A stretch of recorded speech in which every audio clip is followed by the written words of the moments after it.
मिनश्शैतानिर्रजीम बिस्मिल्लाहिर्रहमानिर्रहीम। आज का हमारा टॉपिक है वेपर प्रेशर। वेपर प्रेशर ये होता क्या है? वेपर प्रेशर जो है जब इक्विलिब्रियम पर आ जाता है ना, लिक्विड गैस में चेंज होगा, गैस लिक्विड में चेंज होगा, उसको वेपर प्रेशर कहेंगे। जैसे कि यहाँ पर हमें एरो की मदद से भी बताया है। पहले हम डेफिनेशन देख लेते हैं। क्या लिखा है? The pressure exerted by vapour in equilibrium. Pressure जब अप्लाई करते हैं वेपर इक्विलिब्रियम को स्टेट में, तो क्या होगा? With it pure liquid at a particular temperature is called vapour pressure. The equilibrium is a state when rate of evaporation is equal to rate of condensation. दोनों equal हो जाएंगे एक दूसरे के। अब यहाँ पर अगर हम देखें तो हमारे पास यहाँ पर आप लिखा हुआ एरो की मदद से जो लिखा हुआ है उससे भी आप देख सकते हैं कि लिक्विड से वेपर में जो चेंज हो रहा है, वेपर मीन्स गैस, ठीक है। लिक्विड जो है अगर हम उसको बॉयल करें तो वो बॉयल होने के बाद गैस में चेंज होगा, तो उसे आप क्या बोलोगे? वेपर, ठीक है। अब ये वापस जो है क्या कह रहे हैं? वापस क्या बता रहे हैं? वापस जो है वेपर से फिर वापस लिक्विड में चेंज होना क्या कहलाता है? कंडेंसेशन। तो ये दोनों स्टेट जो है मिलकर फिर एक इक्विलिब्रियम स्टेट लेकर आती हैं, जिसे का नाम क्या रख दिया? Vapour pressure. अब यहाँ पर हमारे पास पिक है, क्लोज सिस्टम है हमारे पास। हमने क्या किया? हमने हीट दी, सही। हमने यहाँ से उसको हीट दी। हीट देने के बाद काइनेटिक एनर्जी प्रोड्यूस हुई, और जो है क्या हुआ? ये यहाँ पर आप देखें, ये लिक्विड था, लिक्विड के जो है क्या बने? वेपर, गैस बना। लिक्विड से वो गैस में चेंज हुआ और ये गैस के मॉलिक्यूल जो है बाहर निकलना शुरू हो गए। ऊपर से क्लोज कंटेनर है। फिर इसके बाद अब यहाँ पर ये हुआ, वेपर में चेंज हो गया। नेक्स्ट इसके बाद वाली जो दूसरी पिक है, इसमें आप देखें, दूसरी पिक में क्या दिखा रहे हैं? वेपराइजेशन रेट, वही कि वेपर जो है लिक्विड से वेपर में चेंज हो गए। अब ये लिक्विड से वेपर में चेंज हुए, ये सारे जो हैं गैस के मॉलिक्यूल जो बबल्स बन के यहाँ पर आके चिपक गए, ऊपर आ गए। अब थोड़ी देर के बाद क्या होगा? यही जो है गैस के मॉलिक्यूल वापस लिक्विड के मॉलिक्यूल के साथ यहाँ आकर हिट करेंगे, टकराएंगे, और ये कूल डाउन हो जाएंगे। तो उसके बाद क्या होगा?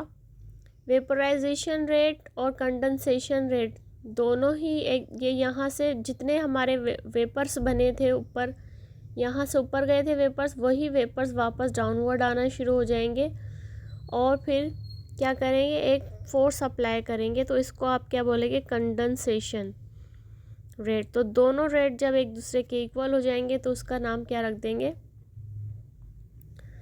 वेपराइजेशन। अब यहाँ पर इसके क्या फैक्टर हैं? इसके फैक्टर अगर हम देखें तो क्या लिखा हुआ है? नेचर ऑफ लिक्विड पे डिपेंड करता है। लिक्विड एक तो हो गया लिक्विड, और एक हमारे पास जैसे ईथर की एग्जांपल दी हुई है। अब यहाँ पर हम देखें तो क्या है? फैक्टर कौन से होंगे इसके? Nature of liquid, size of molecule पर डिपेंड करेगा, और टेम्परेचर पर डिपेंड करेगा।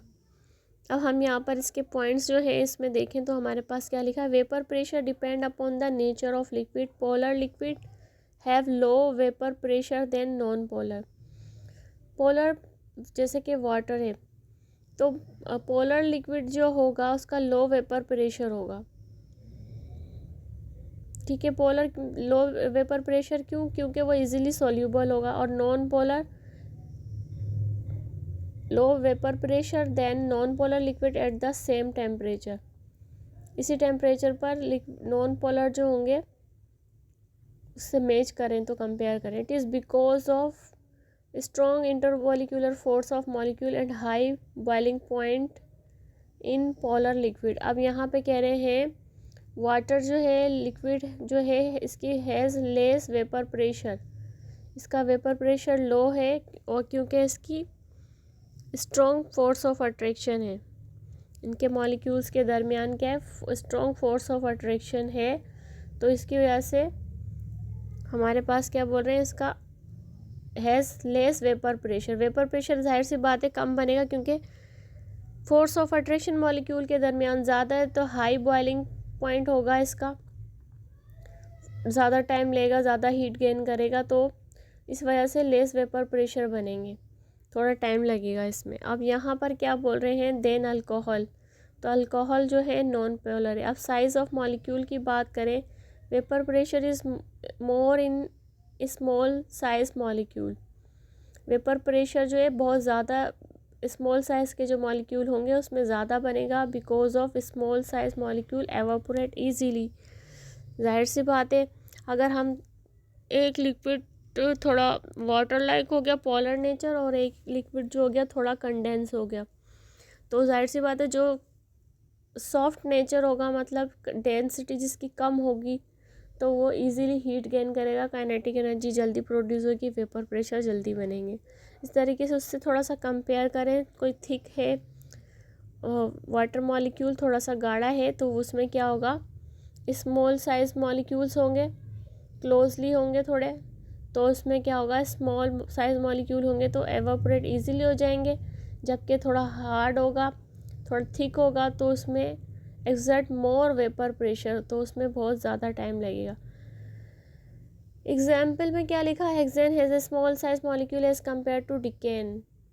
अब यहाँ पे बोल रहे हैं इसके 6 हैं कार्बन और यहाँ पर 10 है, दोनों को आपस में कंपेयर कर रहे हैं, इसका स्मॉल साइज उसका लार्ज साइज, इसकी वजह से hexane evaporate radially and exert more pressure, तो वो और ज़्यादा प्रेशर डेवलप होगा। अब टेम्परेचर की बात करें तो टेम्परेचर इंक्रीज़ करेंगे तो क्या होगा, वेपर प्रेशर इंक्रीज़ होगा, क्योंकि काइनेटिक एनर्जी इंक्रीज़ हो जाएगी। सही, इसकी एग्जाम्पल भी हम लास्ट में देख लेते हैं कुछ।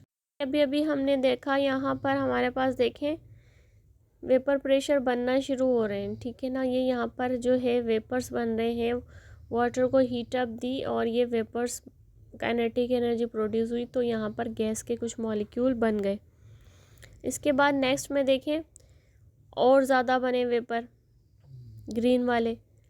इसके बाद क्या हुआ, initial rate of evaporation is high, initial rate जो होगा एवापोरेशन हाई होगी, रेट ऑफ कंडेंसेशन स्लो हो जाएगी। एवापोरेशन, रेट ऑफ एवापोरेशन मतलब कि बहुत ज़्यादा होना शुरू हो गया, तो फिर कंडेंसेशन लो होने लग जाएगी। इसी तरीके से जैसे मैंने आपसे कहा था कि जब कंडेंसेशन स्टार्ट होगी तो ये वाले जो मॉलिक्यूल थे ये ऊपर गए, वो जाहिर सी बात है जितनी तादाद नीचे थी उतने ही ये ऊपर गए ये सारे। अब ये वेपर बन गए, अब ये वेपर वापस ही डाउनवर्ड आना शुरू हो जाएंगे और वापस आके जो लिक्विड की सरफेस के साथ यहाँ आके हिट करेंगे। तो ये हमारे पास क्या था, कंडेंसेशन। अब यहाँ पर हमारे पास ये भी बता रहे थे कि हमारे पास जो है वेपर प्रेशर जो है, वेपर्स जो हैं वो प्रेशर अप्लाई करेंगे, एक्सर्ट प्रेशर, तो ये भी हमारा क्या कहलाएगा, एवापोरेशन। यहाँ पर आप हम देखें तो हमारे पास वाटर मॉलिक्यूल ओपन सिस्टम में होंगे, तो ओपन सिस्टम में तो जाहिर सी बात है कि वो भाप बन के एवापोरेट हो जाएंगे। अब यहाँ पर ये जो हमारा एवापोरेट का जो टॉपिक था ये पहले वीडियो में डाल चुकी हूँ। जब हीट अप्लाई होगी तो क्या होगा, ये मॉलिक्यूल्स बबल्स बन के एवापोरेट हो जाएंगे, उड़ जाएंगे। लेकिन अगर यही हमने क्या किया, क्लोज कंटेनर में रखा, तो ये इसके अंदर ही वेपर प्रेशर बनेगा और वो क्या होगा, उसको अंदर ही बनेंगे vapour pressure. Pressure of vapour gas liquid, तो यहाँ पर अभी हमने पढ़ा था कि यहाँ पर जो है वेपर प्रेशर जो है गैस का और लिक्विड का जो है एक दूसरे के इक्वल हो रहा है। क्लोज कंटेनर में लिक्विड वेपर में चेंज हो रहा था, वेपर लिक्विड में, ये हम पढ़ चुके हैं। और हमारे पास एवापोरेशन में क्या हो रहा था, लिक्विड से ये पर्पल वाले गैस मॉलिक्यूल बन रहे थे। फिर क्या हुआ, जब ये गैस मॉलिक्यूल बने तो ये गैस मॉलिक्यूल जो है वापस डाउनवर्ड आ रहे थे लिक्विड से गैस में, पहले लिक्विड से गैस में, फिर गैस से लिक्विड में। तो ये हमारे पास था rate of evaporation greater, rate of condensation slow. अब यहाँ पर हमारे पास एवापोरेशन और कंडेंसेशन दोनों इक्वल हो गई। अब यहाँ पर अगर हम देखें तो हमें पता लग रहा है कि फोर्स ऑफ अट्रैक्शन की बात कर रहे थे। फोर्स ऑफ अट्रैक्शन जो है, अगर वेपर प्रेशर हाई होगा, वेपर प्रेशर लो हुआ तो फोर्स ऑफ अट्रैक्शन जो है वो हाई हो रही है। तो वाटर मॉलिक्यूल जो अभी हमने पढ़ा था वो पोलर इन नेचर है, उसको हीट अप करने से हमारे पास हाई मेल्टिंग बॉइलिंग पॉइंट आया और इसका वेपर प्रेशर जो है स्लो होना शुरू हुआ, तो फोर्स ऑफ अट्रैक्शन जो है उस वक्त हाई है। फोर्स ऑफ अट्रैक्शन यहाँ पर जो है ईथर में लो हो रही है और वेपर प्रेशर उसका बढ़ रहा है। और वाटर जो है नॉन वॉलेटाइल है, ईथर वॉलेटाइल है। क्योंकि वाटर्स को और ईथर को अगर कंपेयर करें तो ईथर जो है वॉलेटाइल है, वाटर नॉन वॉलेटाइल है। क्योंकि इसमें वाटर में फोर्स ऑफ अट्रैक्शन ज़्यादा है, ये थोड़ा स्लो लाइट सा है, तो इसकी फोर्स ऑफ अट्रैक्शन वीक है, तो इजीली फ्रीली मूव कर सकता है। वीडियो को अपने नेक्स्ट दोस्तों के साथ भी शेयर किया करें।